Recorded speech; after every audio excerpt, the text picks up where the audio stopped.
नमस्ते दोस्तों, क्या आपने कभी सोचा है कि हमारे देश के भारत और इंडिया जैसे अलग अलग नाम कैसे पड़े हैं और प्राचीन समय में हमारा समाज और जीवन कैसा था। आज के इस वीडियो में हम न्यू एनसीईआरटी क्लास 6 एसएसटी के चैप्टर 5 भारत अर्थात इंडिया को बहुत ही आसान भाषा में समझेंगे। अगर आप अपनी परीक्षा की तैयारी कर रहे हैं या अपने देश के गौरवशाली इतिहास को जानना चाहते हैं तो यह वीडियो आपके लिए। चलिए शुरू करते हैं। इसके कुछ मुख्य बिंदु। हमारे देश के नाम। इस अध्याय में बताया गया है कि हमारे देश को प्राचीन काल से ही विभिन्न नामों से जाना जाता रहा है। भारत, ऋग्वेद में भरत नाम के एक समूह का उल्लेख है जो उत्तर पश्चिम में रहता था। उन्हीं के नाम पर इस क्षेत्र का नाम भारत पड़ा। दूसरा, इंडिया। यह शब्द इंडस से आया है जिसे संस्कृत में सिंधु कहा जाता है। लगभग 2500 साल पहले ईरानियों और यूनानियों ने सिंधु नदी के पूर्व में स्थित भूमि को इंडिया कहा था। अगला है सप्त सिंधु और भौगोलिक विस्तार।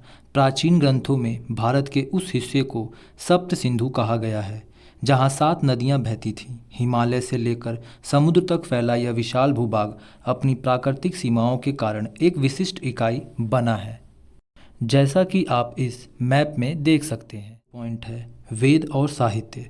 भारतीय संस्कृति को समझने के लिए वेदों का बहुत महत्व है।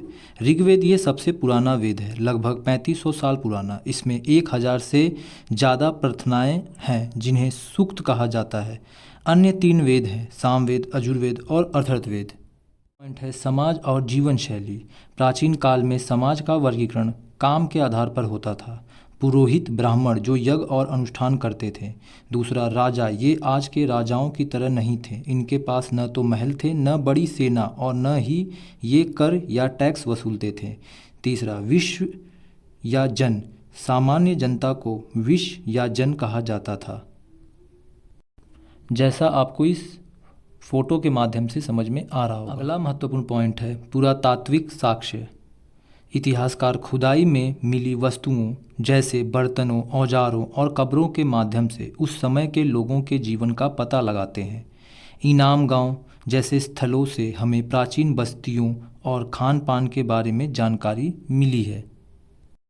इस फोटो में आपको इनाम गांव की कुछ महत्वपूर्ण बातें दिखाई दे रही होंगी। पाठ के अंत में हम आपको कुछ मुख्य बातें बताना चाहेंगे।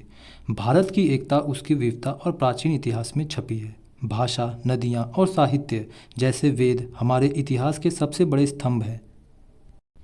भारत और इंडिया दोनों ही नाम हमारी पहचान का हिस्सा हैं। तो दोस्तों, यह था चैप्टर 5 का एक छोटा और सटीक सारांश। उम्मीद है आपको भारत अर्थात इंडिया के पीछे की कहानी समझ आ गई होगी। अगर आपको यह वीडियो मददगार लगा तो इसे लाइक करें और अपने दोस्तों के साथ शेयर करें और अपने चैनल को सब्सक्राइब करना न भूलें। चलिए मिलते हैं अपने नेक्स्ट चैप्टर में।